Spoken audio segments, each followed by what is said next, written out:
Zexthara pressed her elongated fingers against the cool metal of the observation deck's railing. Through the transparent aluminum windows of the cosmic harmony, the blue marble of Earth grew larger with each passing moment.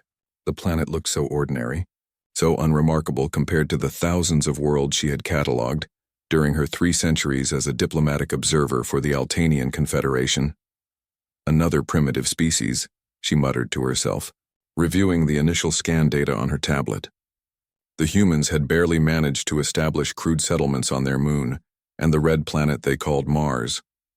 Their technology was laughably basic compared to galactic standards. No faster-than-light travel, no energy shields, no plasma weapons. They still used chemical rockets and primitive nuclear reactors.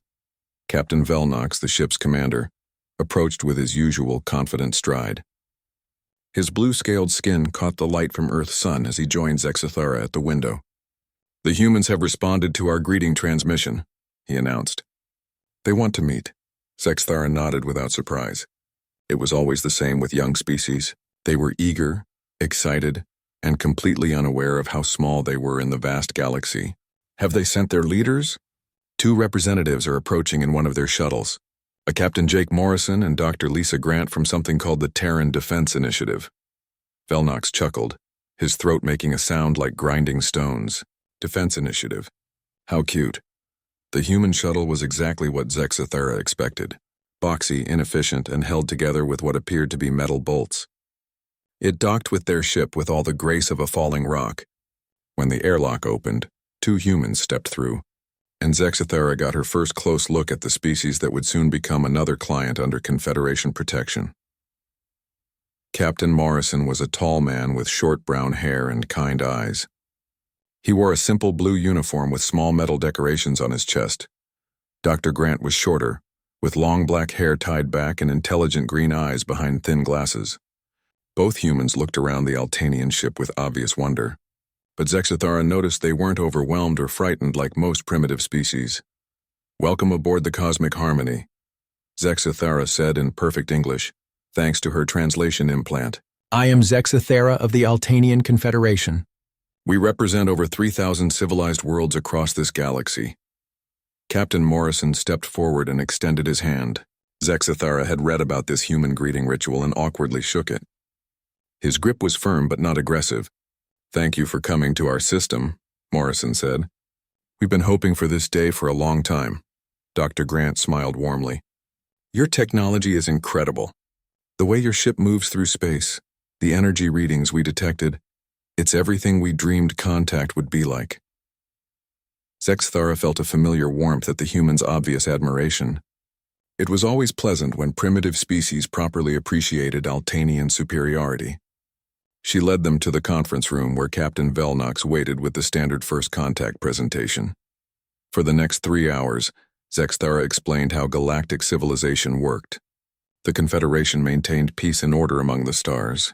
They protected young species from the dangers of space, pirates, hostile aliens, and their own violent tendencies. In exchange, these species provided resources and followed Confederation laws. "It's a generous offer," Morrison said when she finished, "but I'll need to discuss this with our leadership back on Earth." "Of course," Zexthara replied. "Take all the time you need. Though I should mention that most species find our protection essential. Space can be very dangerous for those traveling alone." Dr. Grant leaned forward. "Have you encountered many hostile species?" "Oh yes," Captain Velnox answered. "The galaxy is full of aggressive races. Just last year we had to intervene when the Hegemony Empire attacked a peaceful trading world. Terrible business. Without our protection, such attacks happen regularly." Zexthara watched the humans exchange a quick glance. Morrison's expression didn't change, but something flickered in his eyes. "The Hegemony Empire?" he asked casually. "A brutal military power from the Outer Rim," Zexthara explained. "They conquer worlds for sport and enslave entire populations. Fortunately, they operate far from here. Earth is quite safe in this region of space." "That's good to know," Dr. Grant said quietly. The humans stayed for dinner, sharing stories about Earth's history and culture. Zexthara found them surprisingly civilized for such a young species. They had art, music, literature, and philosophy. They even had a sense of humor, though their jokes often went over her head. "We'd like to invite you to visit Earth," Morrison offered as the evening wound down. See our world, meet our people. It might help you understand why we need some time to consider your offer. I'd be delighted, Zexthera said. A chance to study a primitive civilization up close was always valuable for her research. As the humans prepared to leave, Morrison paused at the airlock. There is one thing I should mention. Admiral Cole will want to meet with you personally before we make any final decisions. Admiral Cole? Zexthara asked. He's our senior military commander, very experienced with first contact situations. Morrison smiled. I think you'll find him interesting. After the humans departed, Zexthara returned to her quarters to update her personal log. She spoke to the recording device while gazing out at Earth's night side, twinkling with the lights of human cities. Day 1 of contact with species designation human. Initial assessment, peaceful, curious, technologically primitive but socially advanced. They show typical signs of a young civilization, enthusiasm for galactic contact, obvious technological inferiority, and charming naivety about galactic politics. She paused, thinking about Captain Morrison's calm demeanor and Dr. Grant's intelligent questions. The humans appear more unified than most species at their development level. They've managed to establish a single governmental body for space affairs, which is impressive. Most primitive worlds are still fighting among themselves when we arrive. The recording device waited patiently as Zexthara considered her next words. They've requested time to consider our protection offer, which is standard. Their mention of an Admiral Cole suggests they have some form of military hierarchy. Though given their technological limitations, this is likely ceremonial rather than practical, she smiled, feeling the familiar satisfaction of another successful first contact. Overall, the humans appear to be ideal candidates for Confederation membership. They're peaceful, rational, and clearly in need of our guidance. I expect formal agreements within the week. Zexthara ended the recording and prepared for sleep. Tomorrow, she would visit Earth and begin the process of bringing another primitive species into the galactic community. It was important work, protecting these young civilizations from the harsh realities of space. She had no idea how wrong she was about everything. 3 weeks had passed since Zexthara first set foot on Earth, and she had to admit the humans continued to surprise her. Their cities were cleaner than expected, their people more educated, and their technology more advanced than initial scans had suggested. Still, everything she saw confirmed her original assessment. Humanity was a young, peaceful species in need of Confederation guidance. The negotiations were taking place aboard a human space station in Earth's orbit. The facility was impressive for a primitive species, though Zexthara could see dozens of design flaws that Altanian engineers could easily fix. Captain Morrison had been her primary contact along with Dr. Grant, and both had been unfailingly polite and professional. Admiral Cole will be arriving shortly, Morrison announced as they gathered in the station's main conference room. He apologizes for the delay, but he was dealing with some urgent business in the outer system. Zexthara settled into her chair, curious about this mysterious military leader. She had asked several times about Earth's defense capabilities, but the humans always gave vague answers about planetary, security, and system patrols. It was probably just a few armed shuttles and maybe some orbital platforms. Typical for a species at their level, the conference room doors opened with a soft hiss, and Admiral Ryan Cole entered. Zexthara's first impression was of a man who looked tired but alert. He was older than Morrison, with gray hair and lines around his eyes that spoke of long experience. He wore a simple black uniform with minimal decorations, but something about the way he carried himself made everyone in the room straighten slightly. Admiral Cole, Morrison said, rising from his seat. This is Zexthara of the Altanian Confederation. Cole studied her for a moment with pale blue eyes that seemed to see more than they should. When he shook her hand, his grip was firm and steady. Welcome to our system, Zexthara. I hope Captain Morrison and Dr. Grant have been taking good care of you. They've been excellent hosts, Zexthara replied. Your people have been very accommodating. Good to hear. Cole took his seat at the head of the table. Morrison filled me in on your offer. The Confederation's protection in exchange for following your laws and providing resources. It's very generous. Zexthara sensed something in his tone but couldn't identify it. We've found it works well for everyone involved. Young species benefit from our experience and technology, while the Confederation gains new perspectives and resources. I'm sure you do, Cole said quietly, Tell me, how many species are currently under Confederation protection?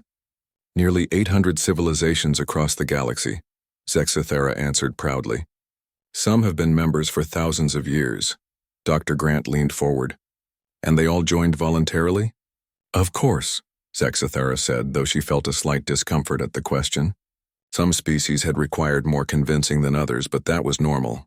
The benefits of membership usually become clear once a species understands the dangers of remaining independent. Cole and Morrison exchanged a glance that Zexithera almost missed. It was quick, but there was something in it that made her attention sharpen. The Admiral's expression remained neutral as he continued. What kind of dangers? Pirates, hostile empires, natural disasters that require advanced technology to survive, Zexithera explained. The galaxy can be very dangerous for species traveling alone. Like the Hegemony Empire you mentioned, Morrison said. Exactly. They're one of the worst threats in known space. Zexithera noticed that Cole's expression didn't change at the mention of the hegemony, which was odd. Most primitive species showed fear when she described galactic threats.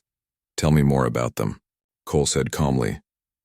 Zexithera spent the next 20 minutes describing the Hegemony Empire, their brutal conquest methods, their massive fleets, their practice of enslaving entire worlds. Cole listened without interruption, occasionally asking quiet questions about their technology and tactics. They sound formidable, Cole said when she finished. How does the Confederation deal with threats like that? We maintain defensive cordons around our territory, Zexithera explained. The hegemony knows better than to attack Confederation worlds. Our fleet is more than capable of handling any aggression.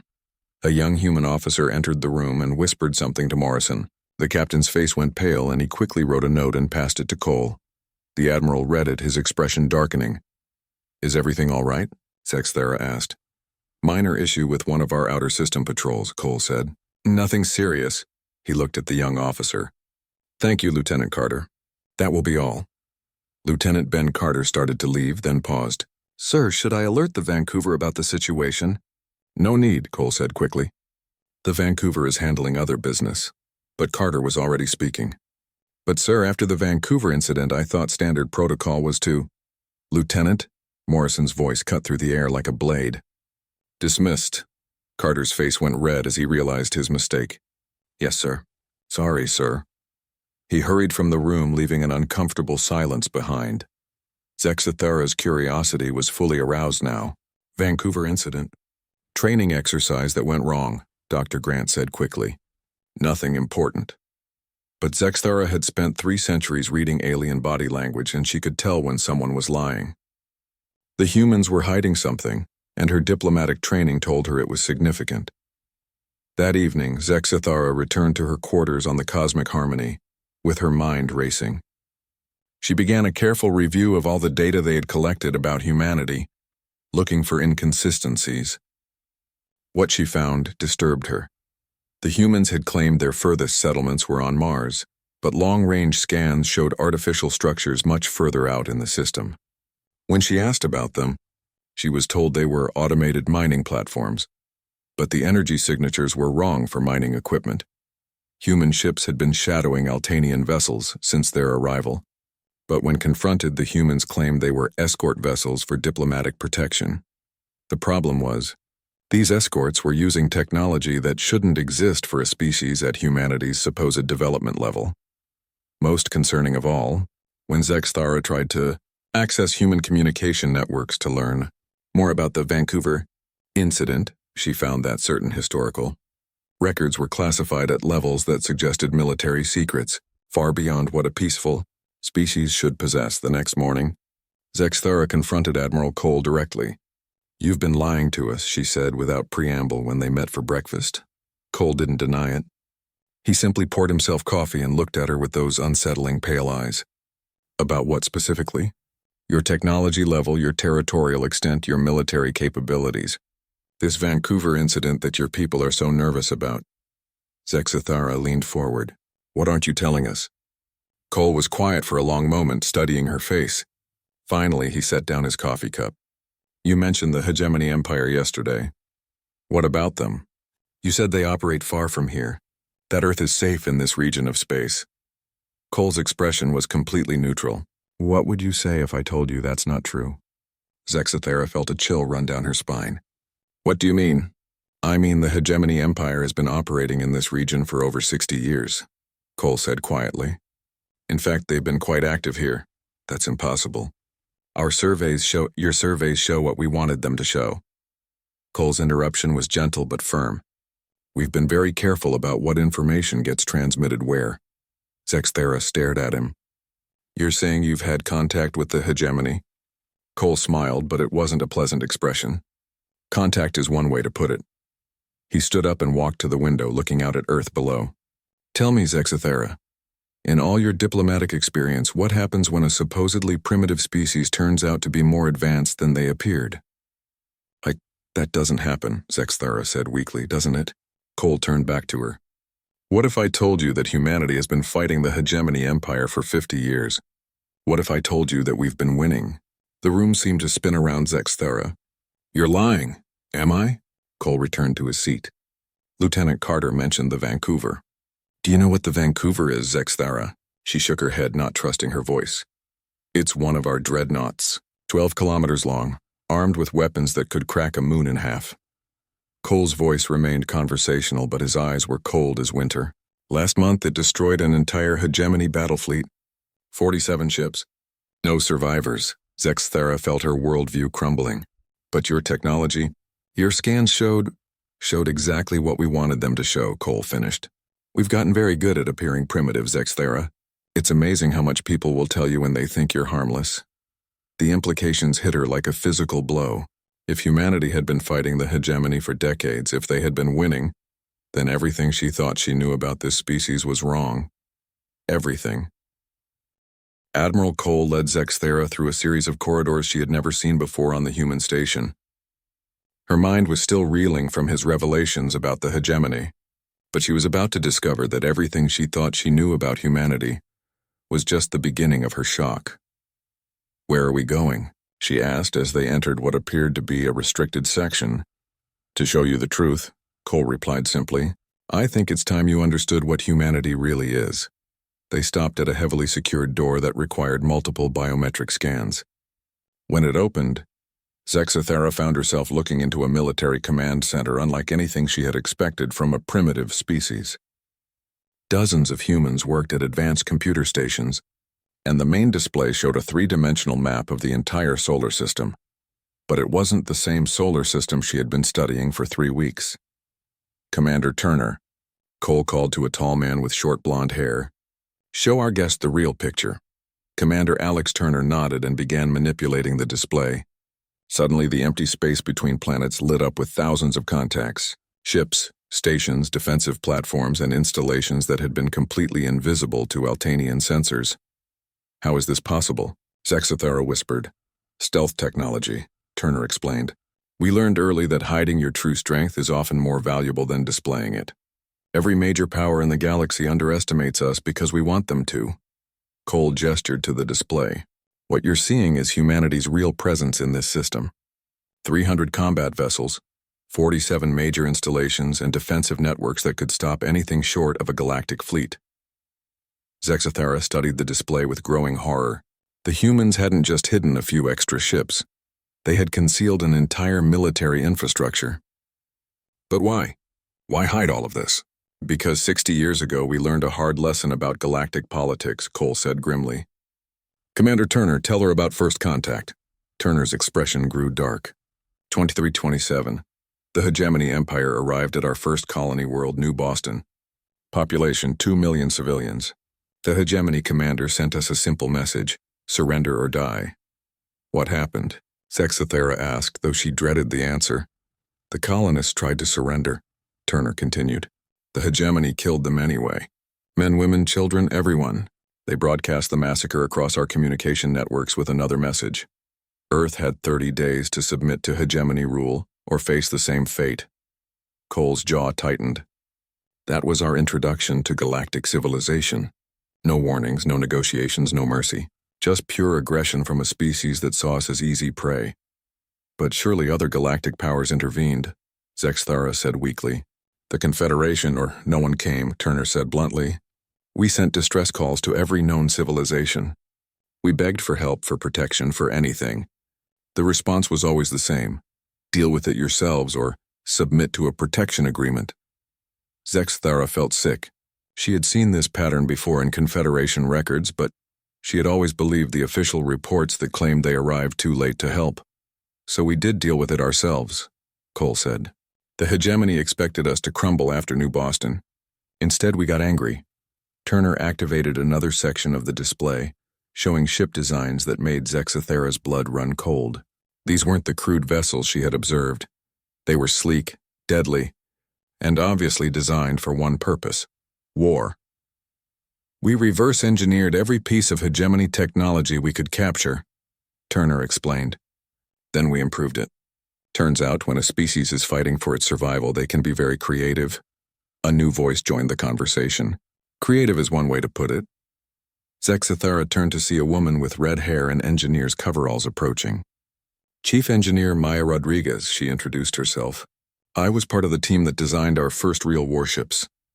The humans I met seemed so peaceful, Zexathara said desperately. You have art, culture, philosophy? We do, Rodriguez agreed. But we also learned that sometimes peaceful people have to do terrible things to stay peaceful. The hegemony taught us that lesson. Cole brought up tactical recordings on the main screen. These are from our early engagements with hegemony forces. Watch carefully. Zexathara found herself viewing battle footage from space. Hegemony ships, easily recognizable by their angular black designs, were being systematically destroyed by human vessels that seemed to appear from nowhere, strike with devastating precision, then vanish before the enemy could respond. Our first major victory was at the Proxima system, Cole narrated. The hegemony brought 50 ships to finish off our settlements there. We destroyed 49 of them. The last one we let escape. Why? To send a message, Turner said grimly. The survivor reported back that humans don't just fight to win, we fight to make sure our enemies can never threaten us again. Rodriguez pulled up technical schematics. This is what hegemony plasma weapons look like after we improved them. Twice the power, half the energy consumption, and completely undetectable until they fire. The implications were staggering. Humanity hadn't just survived contact with a hostile galactic power. They had turned themselves into something more dangerous than their attackers. Show her the doctrine files, Cole said quietly. Turner hesitated. Sir, are you sure? Those are classified at the highest levels. She needs to understand what we really are. The display changed to show human military doctrine. As Zexthara read, her horror grew.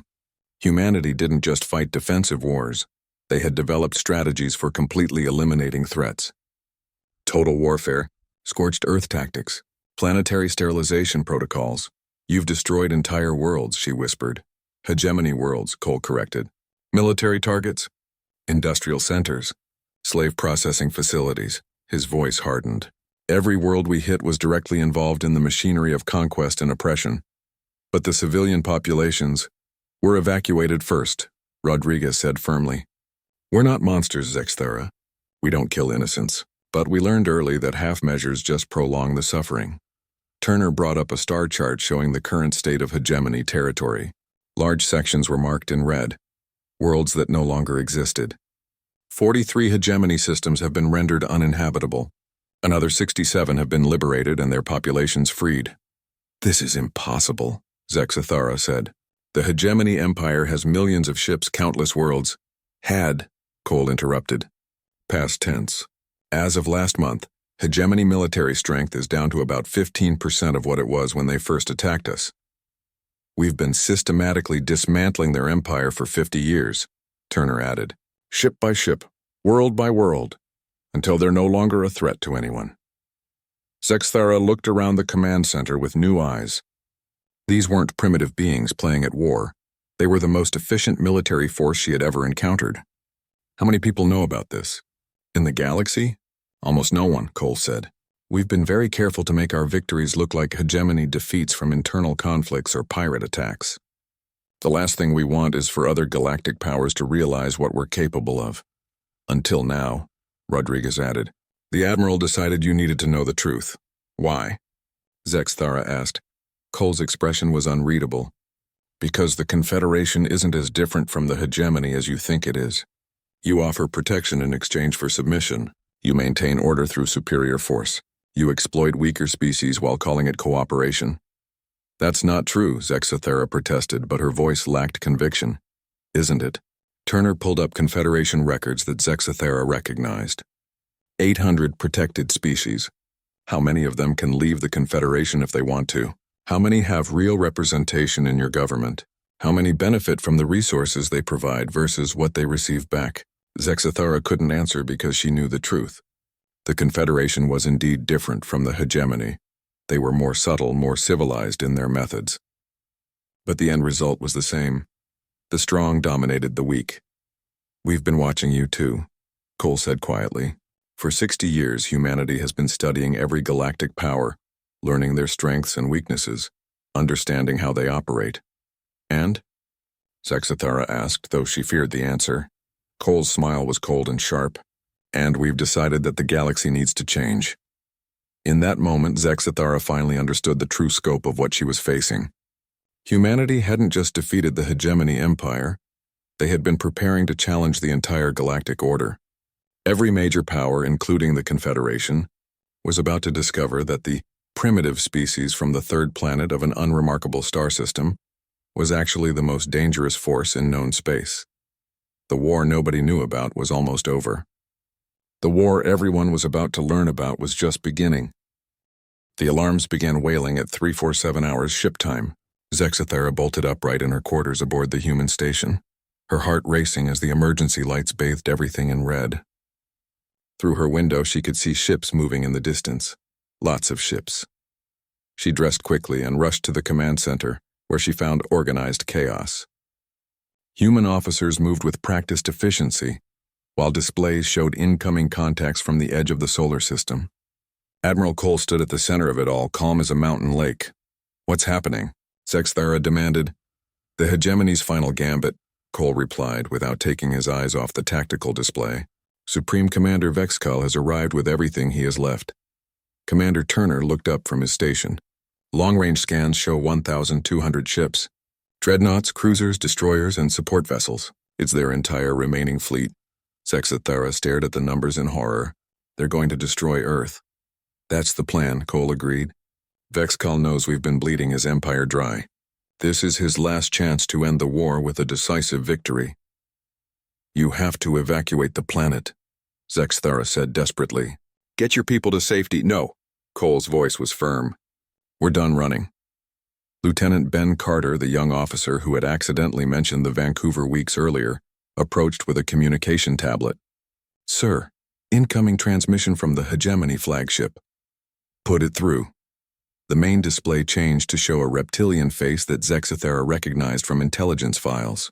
Supreme Commander Vexcal was an 8-foot-tall predator with yellow eyes and teeth like daggers. When he spoke, his voice was like grinding stone. Humans of the third planet, Vexcal hissed. I am Supreme Commander Vexcal of the Hegemony Empire. You have been a thorn in our side for too long. Today your pathetic species ends. Cole stepped forward.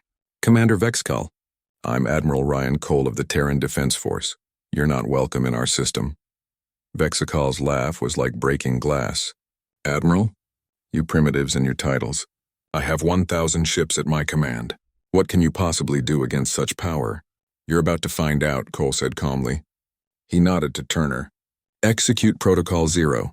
Zexathera had no idea what Protocol Zero meant, but the effect was immediate.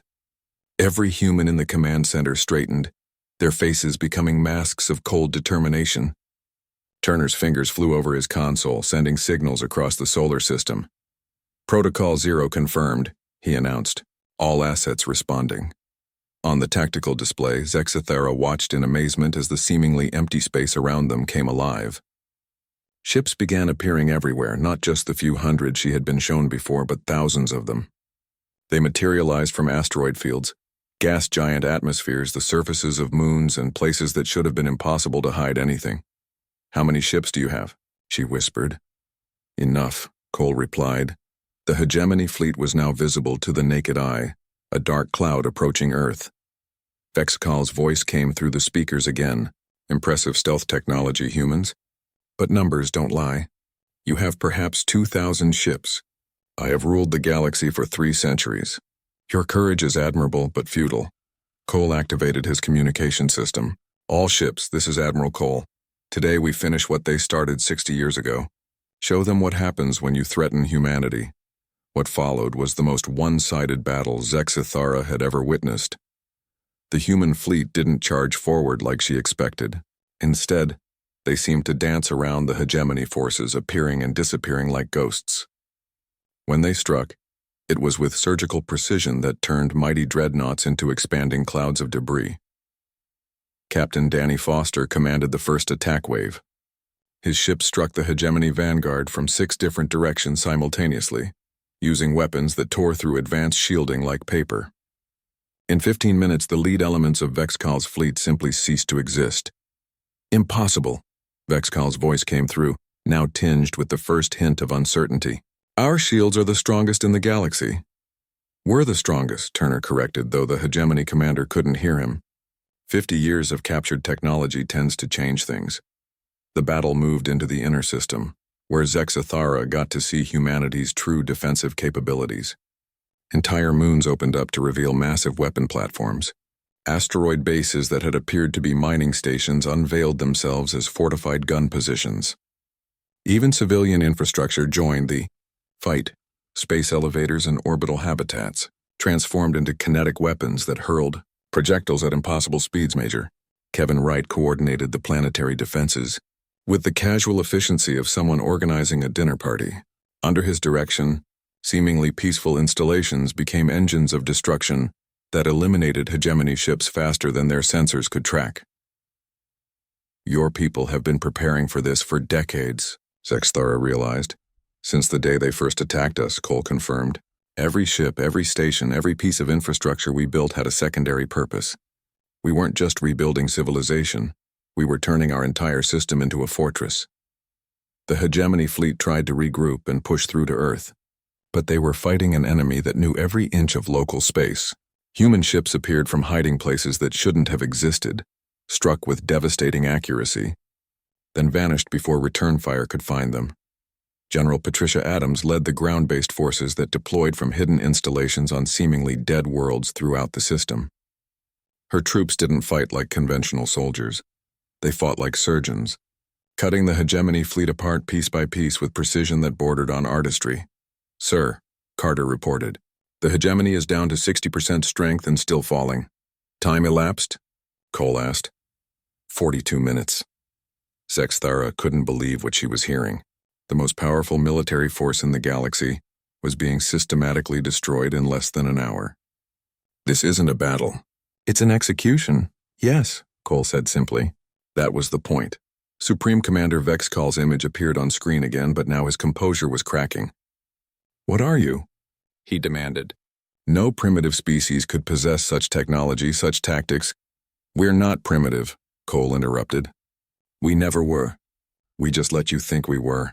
Impossible. Our intelligence, your intelligence saw exactly what we wanted it to see, Cole said. Did you really think a species capable of surviving in this galaxy for 60 years against you would be helpless? The tactical display showed the hegemony fleet in full retreat, but human ships were already moving to cut off their escape routes. Commander Foster's forces had somehow positioned themselves between the surviving hegemony ships and the edge of the system. You're not letting any of them escape, Zexithara observed. No, Cole said quietly. We're not. Sir, Turner announced. Hegemony flagship is attempting to surrender. Denied, Cole said without hesitation. Vexcal's final transmission was barely coherent. Please. We surrender, mercy. Cole's voice was colder than the vacuum of space. You didn't show mercy to the 2 million people on New Boston. You didn't show mercy to any of the worlds you conquered. Why should we show mercy to you? We were wrong. We can change. You're monsters, Cole cut him off, and monsters don't get second chances. The hegemony flagship died in a brilliant flash of light, taking Supreme Commander Vexcal and the last remnants of his empire with it. In less than 6 hours, the hegemony empire, a power that had terrorized the galaxy for centuries, had been completely erased from existence. As the debris of the enemy fleet drifted in Earth's solar system, Zexithara finally understood the true scope of what she had witnessed. Humanity hadn't just won a battle or even a war, They had performed a feat of strategic destruction that would reshape the entire galaxy. "It's over," Turner announced. "No hegemony survivors. No hegemony ships. No hegemony empire." Cole nodded calmly. "Signal all ships. Phase 1 is complete. Begin Phase 2. Phase 2? Zexathara asked. Cole turned to her with eyes that held no warmth at all. "Now we deal with everyone else who thinks might makes right in this galaxy." Zexathara realized that the demonstration she had just witnessed wasn't meant for the hegemony empire.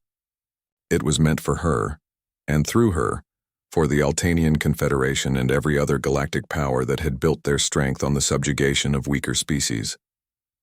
The message was unmistakably clear. The galaxy's new apex predator had just announced itself, and the old order was about to end. 1 month after the complete annihilation of the hegemony empire, Zexathara sat in Admiral Cole's office aboard the human station, staring at a cup of coffee that had long since gone cold.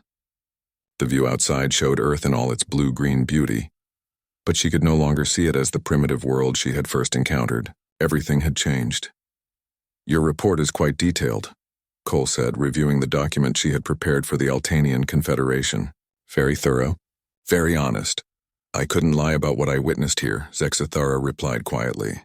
"The Confederation needs to know what humanity really is." Dr. Grant entered the office carrying a tablet and looking unusually serious. Over the past month, the friendly scientist had revealed herself to be one of humanity's top strategic analysts. "Admiral, we've received responses from the first wave of diplomatic contacts." "How many?" Cole asked. 47 civilizations have agreed to meet. 12 have requested immediate protection status. 3 have declared neutrality. Grant's expression darkened. "And 6 have rejected our overtures entirely." Zexathara looked up from her coffee. "Protection status? Several species under Confederation control have reached out to us directly," Cole explained. "They want humanity to liberate them the same way we liberated the hegemony slaves." The implications made Zexathara's stomach churn.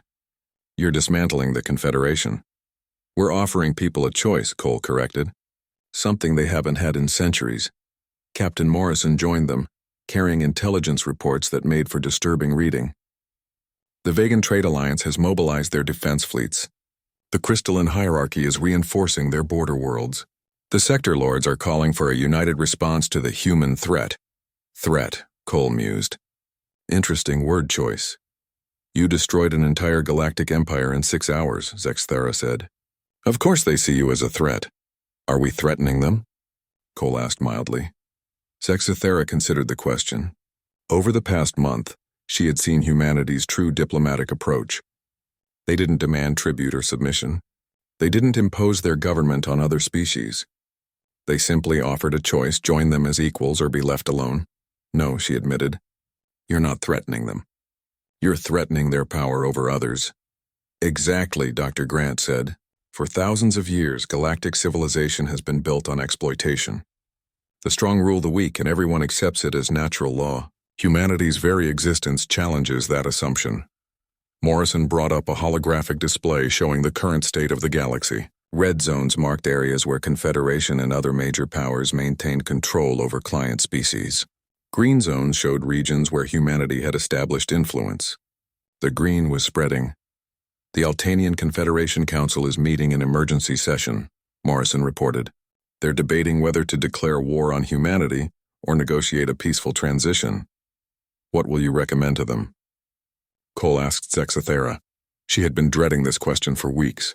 Her report would determine how her entire species responded to humanity's challenge to the galactic order. "I don't know," she said honestly. "Let me help you decide," Cole said. He activated his personal terminal and pulled up files that made Zexathara's eyes widen. "These are our intelligence assessments of every major galactic power, including the Confederation." The data was impossibly detailed. Humanity had mapped every Confederation fleet, analyzed every defensive installation, and cataloged the weaknesses of every member species. They knew exactly how many ships the Altanians had, where they were stationed, and how long they could sustain a military campaign. "You've been planning this for decades," Zexathara breathed. "We've been planning for every possibility," Cole corrected. "War, peace, and everything in between." Dr. Grant leaned forward. "The question is, what kind of galaxy do you want to live in, Zexathara? One where species are judged by their military strength and forced into submission? Or one where every civilization has the right to determine its own destiny? It's not that simple, Zexthara protested. The galaxy needs order, without strong powers maintaining peace. Peace through oppression isn't peace, Morrison interrupted. It's just delayed violence. Cole brought up another display showing human influence across the galaxy. Do you know how many wars have ended in regions under human protection? How many species have stopped fighting each other once they were free to choose their own paths? The numbers were staggering. In every system where humanity had established a presence, conflict had decreased dramatically. Species that had been enemies for centuries were now trading partners. Worlds that had been strip-mined for resources were rebuilding their ecosystems. We don't rule, Cole explained. We don't tax. We don't demand tribute or submission. We simply ensure that no one can force others to do something against their will. And if someone tries? Zexthara asked. Cole's smile was cold. You saw what happened to the hegemony. A soft chime indicated an incoming message. Morrison checked his terminal and his expression grew grim. Admiral, Priority 1 communication from the Confederation High Council. Put it through. The office's main display activated to show a council chamber filled with Altanian leaders. Zexthara recognized High Counselor Veltan, the most powerful politician in Confederation space. His scaled features were rigid with barely controlled anger. Admiral Cole, Veltan's voice carried across the light years with crystal clarity. We have received Observer Zexthara's preliminary reports. Your aggressive expansion into Confederation space must cease immediately. High Counselor, Cole replied calmly. Good to meet you. I wasn't aware we had expanded into anyone's space. You have established diplomatic relations with 17 of our client species without Confederation approval, Veltan accused. This is a direct violation of galactic law. Whose law? Cole asked. I don't recall humanity signing any galactic treaties. Veltan's composure cracked slightly. You cannot simply ignore thousands of years of established order. Watch us, Cole said pleasantly. We offer you one chance for peaceful resolution, Veltan continued. Withdraw from all contested systems, cease contact with Confederation members, and submit to standard galactic accords.